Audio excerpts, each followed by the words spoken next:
Welcome to the Hocking Hills, where history, nature, and wonder intertwine. In 1937, a film by the Ohio Department of Education was made to showcase this region's natural beauty, hoping to bring more visitors to explore its trails, caves, and waterfalls. The original film, filled with the charm and optimism of its time, features moments that may seem quaint or even outdated today. Things such as venturing off trail, climbing rocks, and wading in the creeks. All of this in attire unsuitable for a rugged hike. The language, too, reflects a different era. Today, as we delve into this historical footage, we'll uncover the stories that shaped these lands, revealing the deep connections between the past and the present.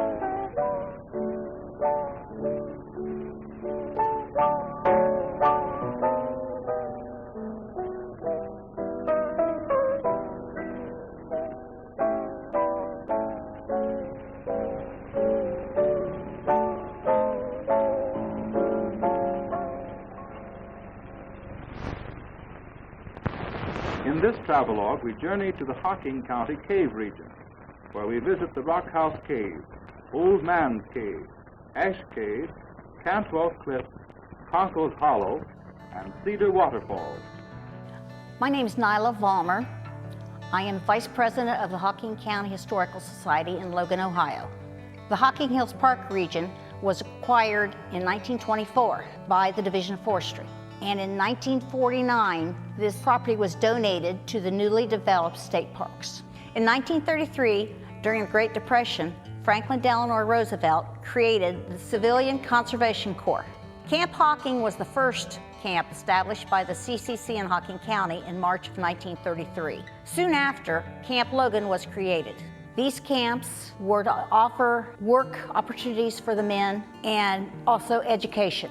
A lot of the men, after they finished their day's work, were able to attend classes to get their GED, to get a lifetime skill such as welding, auto mechanics, masonry, concrete work, construction, and many other useful skills.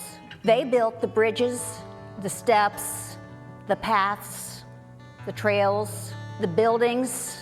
They chiseled tunnels, and they were also greatly used as firemen.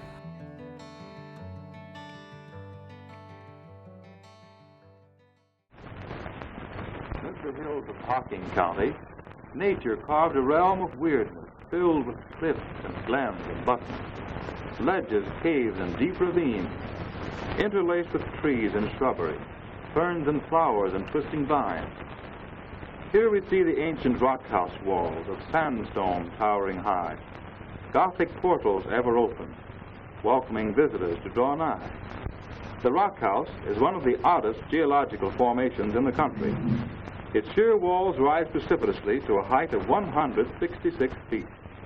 The entire face of this towering wall is both evenly and grotesquely carved, giving it the appearance of having been executed by skilled craftsmen, rather than by the haphazard efforts of the elements. A narrow ledge parallels the base of the wall, providing the visitor with a steep, though safe, pathway. In former days, one was forced to pick his way around huge boulders and sometimes cling to shrubbery for support. But convenient steps have now been built, and these have removed most of the fat man's misery. Entrance to the rock house may be had through several openings. No artificial lights are necessary, since the interior of the cave is amply illuminated by the daylight coming in through the windows nature has provided.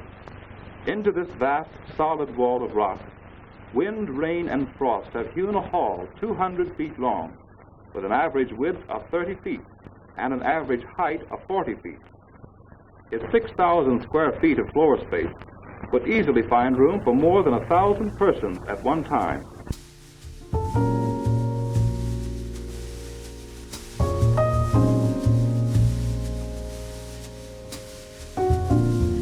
Our journey begins at Rock House, a location steeped in both geological and human history. Imagine standing in a place that was covered by a shallow sea millions of years ago. Over time, the relentless force of water carved out the soft blackhand sandstone, creating the stunning formations we see today. But Rock House is more than just a natural wonder.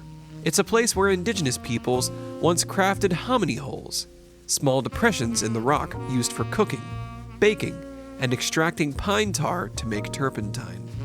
Turpentine was not just a valuable substance for burning and wagon wheels. It was also believed to have medicinal properties. Hominy holes were carved into the walls of the rock house and operated similar to a pizza oven. They would start a fire inside of the hole and use it to bake breads and cook meats. As you explore Rock House, look closely at the small catch holes in the sandstone. The catch holes were used to collect fresh water as it permeated through the blackhand sandstone. And if you listen carefully, you might just hear the whispers of outlaws who once used this place as a hideout. They could see out, but those searching for them had a much harder time looking in. This natural fortress earned Rock House its nickname, Robber's Roost. Levi Friend established the Rock House Inn in 1835. Although Friend built the hotel, its popularity did not occur until Ferdinand Rempel bought it and made it a huge success through his political connections to senators and representatives all over the United States. He brought these men to the area to stay at his hotel, showing them its beauty. The Rock House Hotel had 16 rooms, a post office, a ballroom, a livery stable, a speakeasy, and extensive gardens. Also, there was once a ride-on model train, benches, and high swings for entertainment where the lower parking lot is now. The hotel lasted nearly a century before it started to collapse, and the Forest Service demolished it in 1925. Travelers would come to enjoy a drink, share stories, and local news. While the inn no longer exists, it sat where the shelter house is now standing. Welcome to the beautiful site of the old Rock House Inn. Today, you see, there is no more Rock House Inn, but there is a beautiful shelter house behind me. In 1933, once the Civilian Conservation Corps was developed, the CCC came in and made this area a recreation site. And they did that by building the beautiful shelter house that you're seeing behind me. We do a lot of cooking in those at times. But the whole area itself was completely restructured into a tourist area.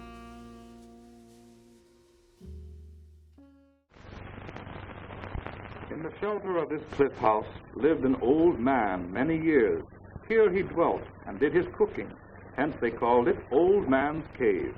Wild's the landscape, steep and rugged, boulders tossed by giant hands, crooked streams and rippling water, giant trees and frowning walls.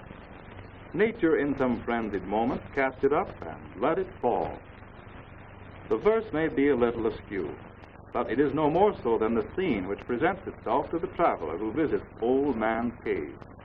That line about nature casting up the landscape and letting it fall seems to come very near to summarizing the appearance, if not the exact geological situation. It is indeed a chaotic panorama. Ledges, rocks, waterfalls, precipices, ravines, what have you, or what you want. It's all here. Anyone who is looking for fantastic scenery can find it in Ohio. He need not travel west to hunt for it in the parks of the Rockies.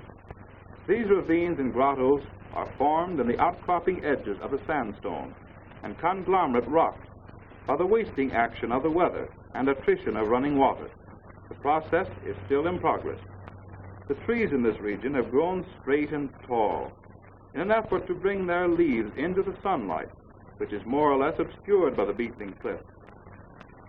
One can follow the path of the well-named Queer Creek for miles and find a new vista of natural chaos at every turn.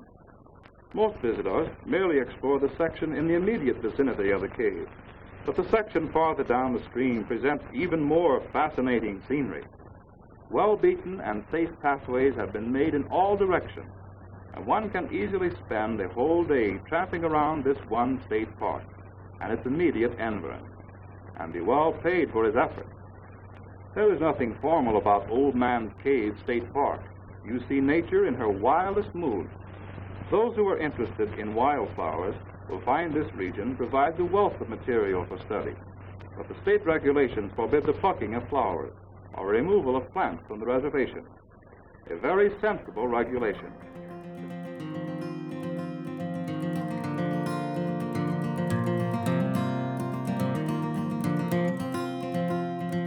And now we venture to Old Man's Cave, perhaps the most iconic spot in the Hocking Hills. This stunning gorge is named after Richard Roe. Richard Roe was a recluse in the 1800s. He came up the Ohio River to avoid the War of 1812 and settled in the gorge. He made a living by trapping and selling furs. It's said that Roe met his end in the very gorge he called home, with his dog by his side. As you walk through Old Man's Cave, look for the Whale in the Wall, a curious formation that resembles the head and body of a massive whale. There was a shallow sea that was in this area millions of years ago, and it helped to carve out the rock features that you see today. Nearby, Eagle Rock stands as a testament to the artistry of nature, with its rock face shaped like the head and wings of an eagle. At one time, it did have a beak on it that was more eagle-shaped, but over time, weathering and erosion, it wore off and fell. History also whispers through the remnants of an old grist mill near the Upper Falls. The mill once ground grain for the local settlers, and though the building is long gone, you can still see the remnants of the post hole and the cutout where the water wheel was once turned. Now we wander into Ash Cave, where the Indians built their fires, leaving piles of ashes strewn o'er the cavern's rocky floor. Here we see a giant archway like a shrine amid the trees, and in front a rock-hewn altar, ready for some pagan rite. All about us stands the forest, silent, somber, and severe, waiting, watching for the victim, who shall with the priests appear. Downward falls the sacred water, to the sacrificial pool, where a demon god is lurking, pagan phantom of despair. That yarn was so tall, it took a Longfellow style to tell it. Speaking of tall things, the hemlock tree, which dominates several of these scenes, is said to be the tallest tree in the state. Its 165 feet brings its top about level with the top of the ledge. The ledge itself is a semicircle, 700 feet long and 90 feet deep. The cliffs extend down the glade for some distance, and exploring pathways have been beaten by generations of visitors. Viewed from behind the waterfall is an inspiring sight, with its shimmering veil of rainbow colors. In several places, the Indians have cut hominy holes in the facing of the cliff, made to pound corn into meal or to make hominy.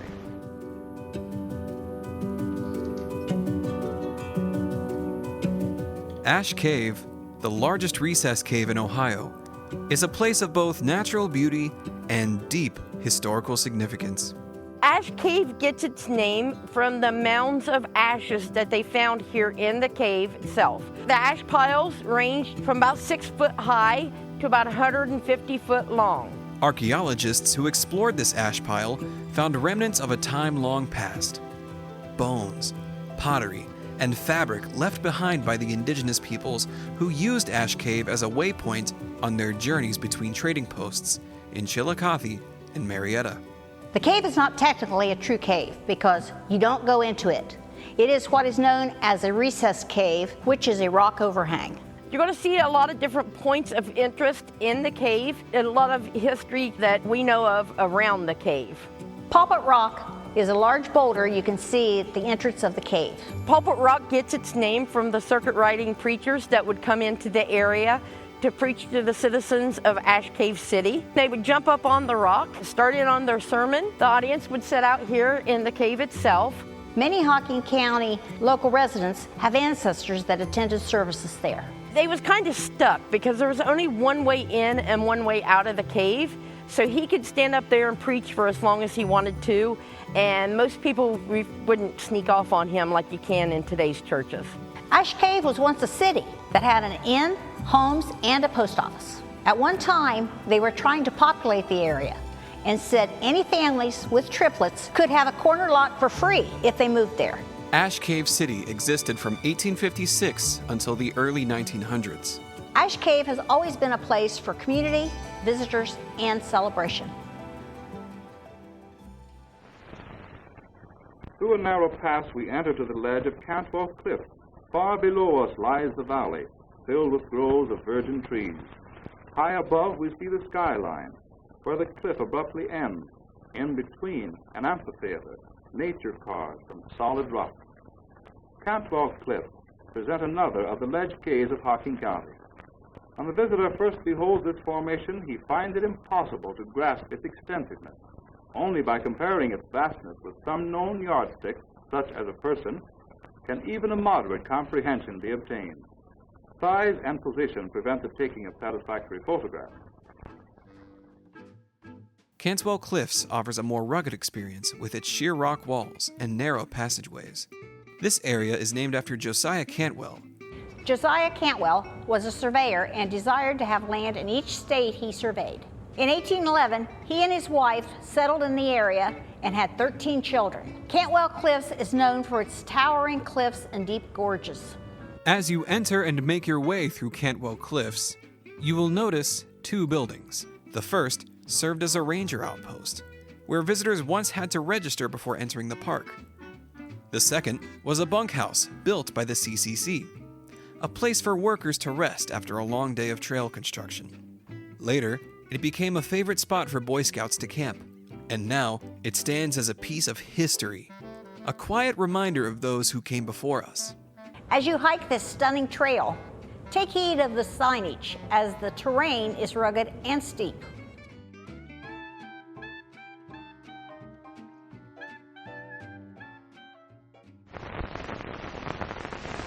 In the fastness of the forest, hid from prying eyes of men, is a mystery place of wonders, Conkle's Hollow in the glen. Boding silence seems to haunt it. Twilight dimness shades the dell. Mother Nature guards a secret. Mother Nature hides it well. There is no doubt about the mysterious air that seems to pervade Conkle's Hollow. Perhaps it is the peculiar way the massive boulders are piled in gigantic heaps. Perhaps it is the grotto at the head of the hollow, with a deep pool of water for its floor, into which a stream of water trickles with awesome cadence that echoes uncannily on the walls. The coolness of the place, even on the hottest days, helps to send shivers down the spine. Through a rent in the back of the grotto, one obtains a freakish glimpse of the ravine beyond, where more boulders can be seen tossed about in profusion. Conkle's Hollow, one of the deepest gorges in Ohio, is a place where time seems to stand still. Before the CCC blazed the trails we now follow, getting to Conkle's Hollow was no easy feat. This rock face has 3 sections as it goes higher and higher. Historically, the hollow was reached by borrowing a nearby farmer's ladder to go section by section to the bottom of the cliff. Just remember, those that went down had to come back up the same way. Despite these challenges, a historic newspaper article once described the trek as easy. Today, as you walk through Conkle's Hollow, you're enveloped by towering 240-foot rock faces, the cool shade of hemlocks, and the vibrant brooms of mountain laurel in the spring.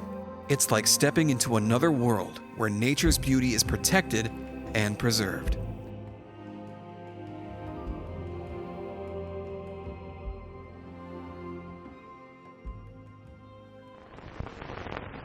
Here is Cedar Waterfall, Minnehaha of Ohio, rushing lovely cataracts, laughing waters of Ohio. Just a cottage small by a waterfall at the closing of the day, with someone to wait by a garden gate, who will charm your troubles away. Be it humble and all tumble down, if there's love to welcome you. Just a cottage small by a waterfall, dreams come true.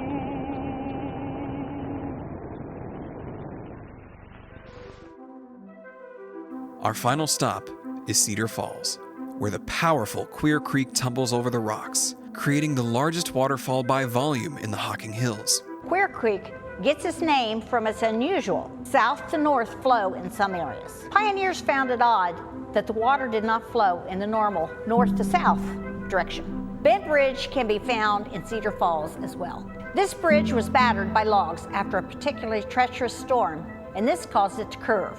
Interestingly, the bridge was still structurally sound and remains bent to this day. It's also important to note that when the original 1937 film was made, this land was managed by the Ohio Department of Forestry. It wasn't until 1949 that the land was transferred to the Ohio Department of Natural Resources, which continues to care for the Hocking Hills State Park to this day. As our journey through the Hocking Hills comes to a close, it's clear that this region has always been a destination, a place of refuge, reflection, and reverence. Long before the Civilian Conservation Corps built the trails that we now tread, indigenous peoples walked these paths. Travelers found solace in the caves and waterfalls, and communities would come together and build the foundations of what we see today. In 1939, a committee led by Ferd Hack aimed to bring 1 million visitors to the Hocking Hills by 1940, envisioning it as a premier destination. Today, that vision has more than come true, with countless visitors traveling from all over the world to Southeast Ohio to experience the wonder of these natural landscapes each year. But with such popularity comes responsibility. The Hocking Hills has a rich history, one that we are all now a part. The wonderful people that work for all of the organizations that contribute to keeping the trails safe and maintained live in the legacy left by the Civilian Conservation Corps. We can continue to preserve these lands by being sure to stay on the trail, to carry out what you carry in, and to maintain respect for the natural beauty of these parks. Together, we can ensure that the beauty of the Hocking Hills endures for all who come after us. Welcome to the Hocking Hills, a place where history lives and where we are all stewards of the land.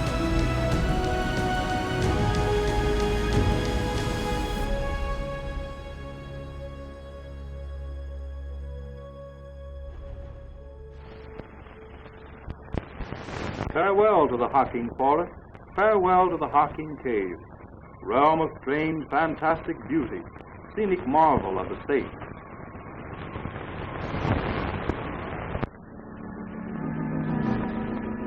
Other travelogues will present more of the story of Ohio.